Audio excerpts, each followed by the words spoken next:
What makes a great leader great? How do we create a high-performing team? And when we say leader, we mean everyone, because everyone is leading their own life. Will yours be a life by design or a life by default? Those are the big questions, and this podcast will answer them. Welcome to the Becoming Your Best podcast, where we help you apply the 12 principles of highly successful leaders, because great leaders will produce great results.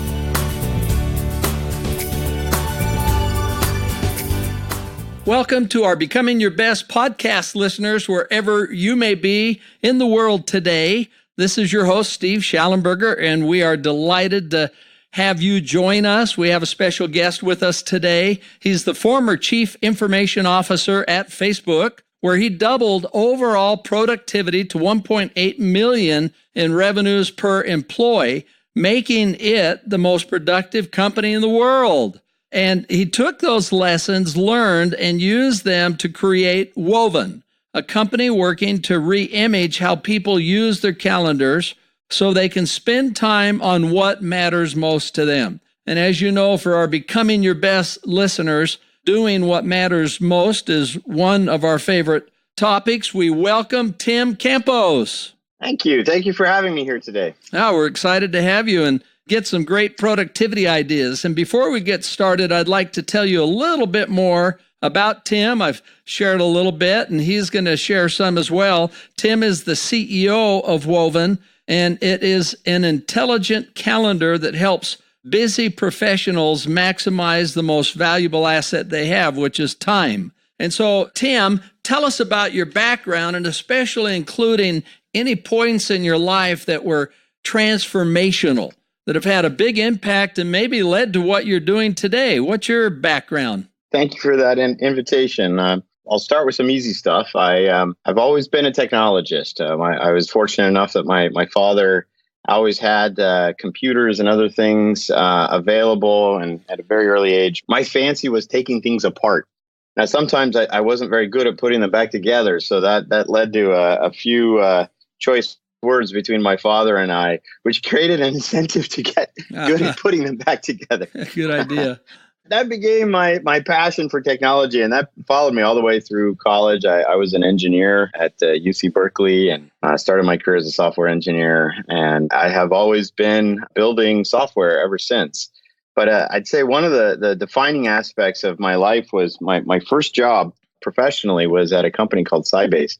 I was hired to do something that was incredibly boring. It was hired to make bug fixes for customers, and I had to do initially tens of these a day, and eventually that grew to hundreds of these a day. It was kind of mindless task, and so I spent a lot of time automating it. Within a few weeks, I had taken what would take an entire day to do and automated it to the point where I could do it in about 15 minutes.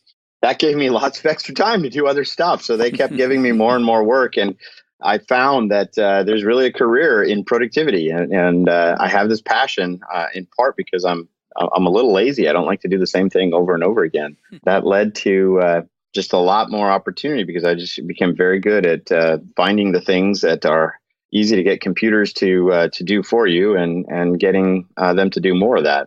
And that sort of evolved throughout my career.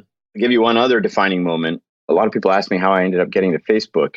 My career had gone very well prior to coming to Facebook, but the company I was at before, I just wasn't passionate for. It's a fantastic company. It's in the semiconductor industry, but I just didn't have much interest in the semiconductor industry. And after a few years of being there, I found myself kind of stuck. And I made the decision to do something really crazy. I call it career skydiving.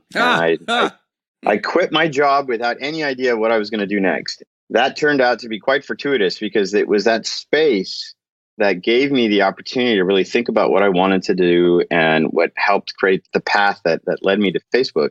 That was definitely one of the defining moments of my life. And I've had a few of those career skydiving moments, the most recent one being when I left Facebook to start Woven. But I've found that sometimes the best path forward is not the obvious one, and it requires you to, have a little bit of courage and do something that maybe in the short term seems a little crazy, but in the long term pays out for you. Right. Oh, that's a great background. Tim, tell us how you ended up with Facebook then. You got us going on it. Let's make it happen here. Yeah. So I had one of the things I had done between my job before Facebook and Facebook is I went back to business school. I was in business school studying entrepreneurship, and the case study was Facebook. And simultaneous to that, I was starting to think about what I wanted to do next. And I'd heard that Facebook was looking for a CIO. And I wasn't really that interested in doing another CIO role, but I figured I'd interview with them just for fun, especially since we were studying them. And I got this opportunity to come into the company, and I was really enthralled by it. I was just amazed by the culture and how the company operated, and ended up going very well. And I'll never forget the last interview was with Mark Zuckerberg himself, and I'll never forget the conversations I had with him. One of the things that I was very interested in. If I was going to do this job again, I wanted to make sure the company knew what they wanted from it. For the CIO role, and I'd say this probably is a challenge for many roles. Sometimes the company doesn't always know what they want from the role. They often know what they don't want from the role, which is what the previous person was doing.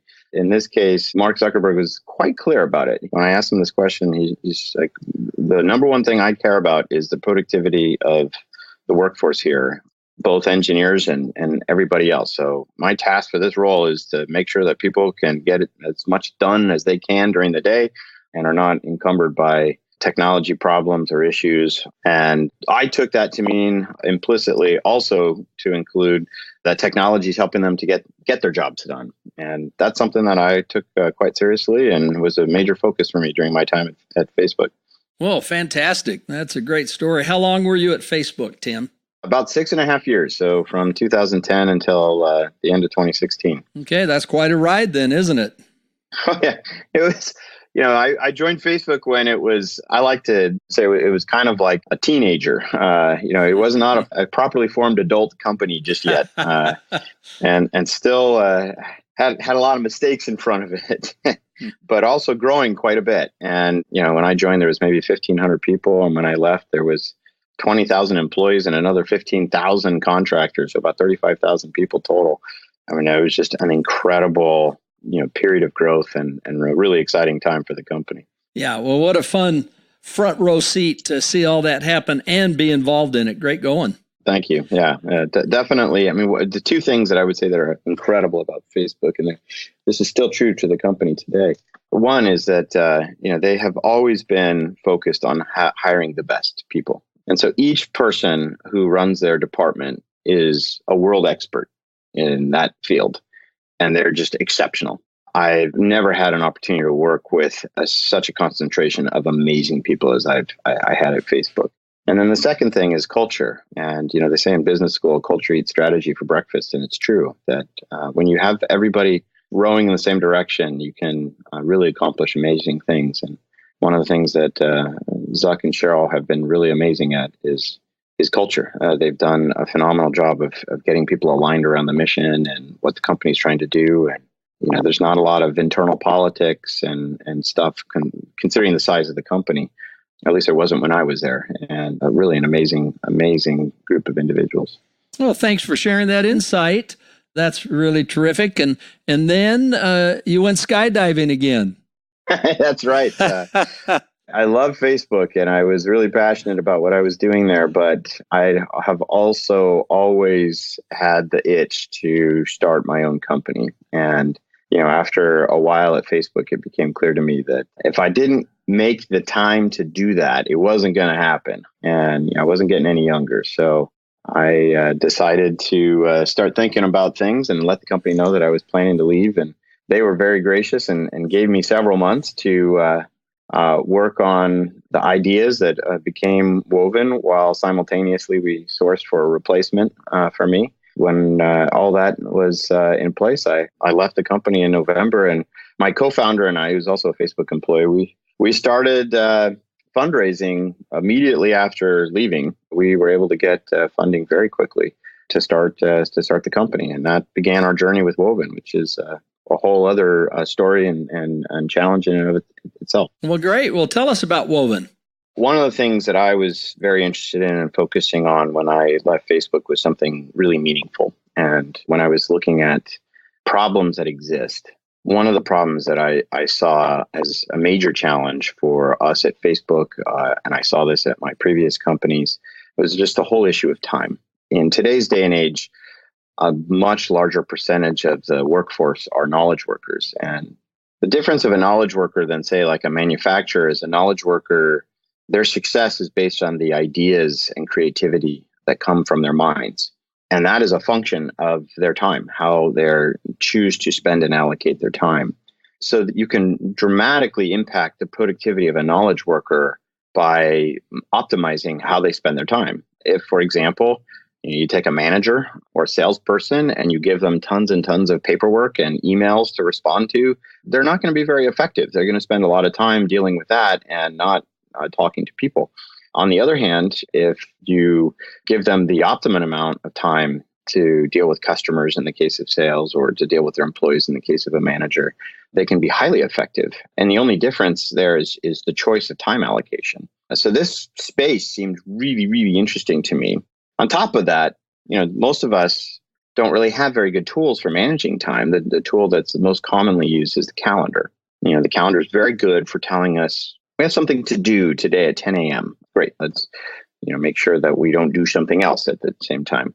But it's not really good for much else. And you think about, if you have a staff meeting, the calendar will tell you when the staff meeting is, but it doesn't tell you what the agenda is, and it doesn't tell you what the previous follow-up actions were. It also won't tell you if your staff meetings are particularly effective or not. If you're a salesperson or a recruiter and you're spending time with candidates, the calendar will tell you people that you've coordinated time to meet with, but it doesn't tell you whether those people were effective hires or whether you were sufficiently prepared to meet with them. And so these are the problems that we are focused on addressing with Woven is how do we take the calendar, which is a decent product as it is, but make it much, much more integrated into our lives so that it can help us spend time on the things that matter most. And we do that starting with some basic things. The first part of that sentence is help you spend time.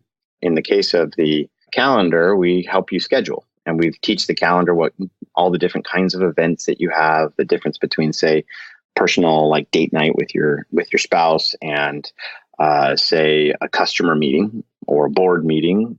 We teach the calendar how to make those different kinds of events, who needs to go, when they should occur, what information should be associated with them. And then we help the calendar make you spend less time on scheduling those events. We do things to help make those events more effective. So make that time that you are spending more effective so that you can spend that time on what really matters most. And we do that by making sure that all the information that's associated with an event can easily be included, whether that's the conferencing bridge or the soon to be things like agenda or the previous action items from a previous meeting or things like the information, the documents. In the case of this podcast, I have briefing notes that was provided to me. How do we make that a more core part of the calendaring experience? So those are the things that we do to help people spend time on what matters most. And the thing that we find with our customers, our users, is it's working. It's helping people to save time. We're actually working on a report for our busiest users to help them understand how much time we help them save this year. And for some of them, it's literally hundreds and hundreds of hours. And we're all working 2,000 hours a year to save even just a few dozen is a huge gain for our productivity. So we're very excited about some of the things that we're able to do for our users. Great. Well, that was great information, wasn't it? That was terrific. So it's all about productivity, right? How do we become more productive? Yes. How do we become more productive? And productivity is quite simply like, how much output are you able to produce for the amount of input that you provide? We're pretty focused on the knowledge worker today, but for the knowledge worker, it's how much work can you get done in the amount of time that you choose to spend to work. And for some people, let's try to minimize the amount of time that I need to spend. For other people, let's try to maximize what I'm able to get done. And in both cases, that's productivity growth. Yeah.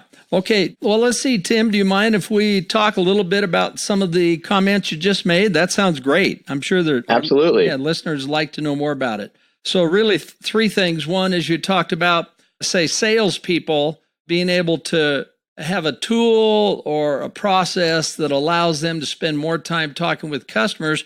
How does that work?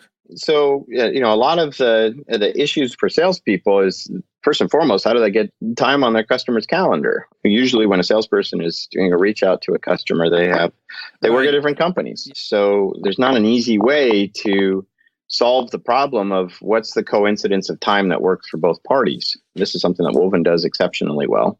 So, for a salesperson, he or she can just say, okay, let me select the meeting type that is a customer meeting, which already has built into it when the salesperson wants to work with customers. For some salespeople, it might be morning meetings. In other cases, it could be evening meetings. In some cases, it could be both. They press a button and it quite literally produces a link that they can send out in an email and say, hey, here's a gift of my time. Here is my availability. What would work for you? Which is what normally happens. Normally, we will write an email and we'll say, hey, when I'm free next week, what day would be a good day for you? Unfortunately, that just leads to a bunch of back and forth. Well, how about Tuesday? Great. What time Tuesday? Tuesday morning. Well, I can't do Tuesday morning, but I could do Tuesday afternoon.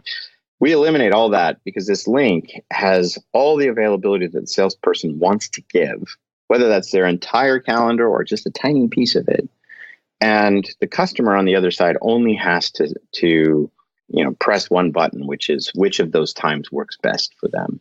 And what's really, really cool is if that customer is also a Woven user, Woven will just automatically find the times that work for both people so that it's just a simple, like, here are the, of the 10 slots that were made available, here are the 2 that work. And it just dramatically reduces the amount of time. We see that for most people, this just using a scheduling link to schedule an event can save as much as 20 minutes per event to get a meeting scheduled. Awesome. Yeah, and I went online and looked at some of the resources that you have, and it looks like you also have some type of a group scheduling tool. Did I read that right? Yeah, so one of the things that Woven will allow you to do when you're scheduling a meeting with several people, in that case, the problem is a little bit different. It's not just as simple as I want to meet with you, you want to meet with me, and we need to find that coincidence of time. We've got several different people. We need to get feedback from them on all their the options and find the best option that fits for everybody. So, if you have 5 different people and 5 different dates, some people may be only able to meet for 2 of those days, and other people might be able to meet for 2 different days. So how do you figure that out? And so we've taken this concept of the scheduling link and we've made it even smarter so that for groups, those groups can just provide, it's like a vote of, here are the options that will work for me. Here are the times that will work for me. And Woven will collect those things, and for the organizer will automatically highlight the time that best works for everybody. In this case, the time savings can be even greater because a large meeting like a board meeting can be an incredibly difficult event to coordinate. So with this polling technology, we found that we can save even more than 20 minutes per event. It can be as much as twice that, just in all the time coordination that gets consumed trying to find out when people are available. Okay, wow, that's great. It sounds like one of the capabilities that are built into the productivity mindset here is that not only when you set a meeting, you take some of the repetitive things, such as the agenda or follow-through items, and bundle those all together. Is that kind of what I'm understanding? Yeah, that's right. So one of the things that we found when we were researching how people use the calendar is we found that most people have a small number of the same type of events on their calendars. For example, for me, it's meetings with my team, meetings with customers, meetings with investors, meetings with candidates. For my wife, for example, it's, driving my kids around, it's doctor's appointments. For, a recruiter, it could be a candidate reach out, the first interview, the second interview. So each person, each role has a small number of events that they have over and over again. And what we do is we allow them to teach Woven how to create those events so they don't have to do all the administrative work, that they don't have to do all the mouse clicking and type the event title and add the right participants. We just automate the whole thing. And that can also include things like, what's your standing agenda? or other information that is associated with the event. And so we get a huge time savings here just from the creation of the event. Even if you already know when it should occur, we can help create some of these things significantly faster. And since the typical calendar person can be administering their calendar a dozen times a week in terms of new events that they create or events that they schedule, just saving 30 to 60 seconds per event is another source of productivity. We can help give you each month tens of minutes, maybe even an hour of time back. Great. All right. Thank you for the overview. And then the last one that's intriguing is you are able to measure or calculate the savings somehow and say, well, here's what this saves for us. Yeah. So how do you do that? Yeah. A little bit new for us. So we've been doing a lot of research on how much time is saved for the usage of different features, and we're working on a report right now that we can push out that will tell you, hey, over your last month, here's how you chose to spend your time. Here's how many events you had. Here's how how many events you created. And here's how much you used the features that will help save you time. And it helps to give people ideas of new ways that they can save time. So for example, if you're not using templates enough, that can be a quick opportunity to save a few minutes for each meeting that you create. If you're not using scheduling links, and that can save a lot more time. So we help provide some guidance on how to save time with the features that Woven provides based on how you're already choosing to spend your time. I'm always blown away by how quick these podcasts go, and we're at the end of the podcast. Let's just wrap up with any final tips of the best productivity advice that you may have, Tim.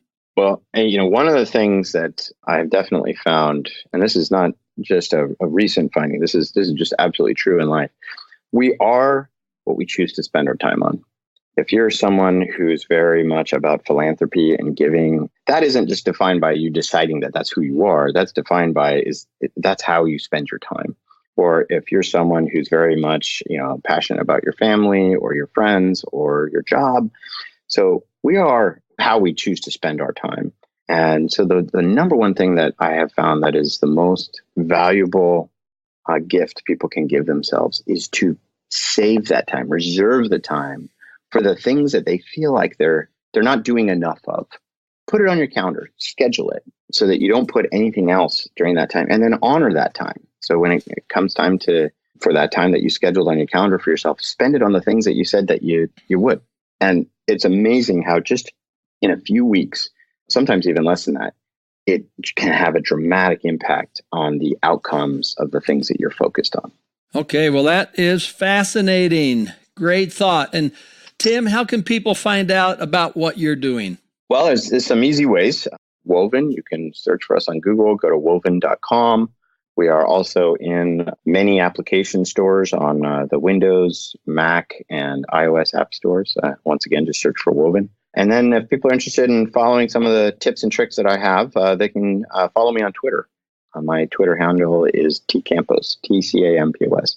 Okay, well, fantastic. Thank you, Tim, for being part of this show today.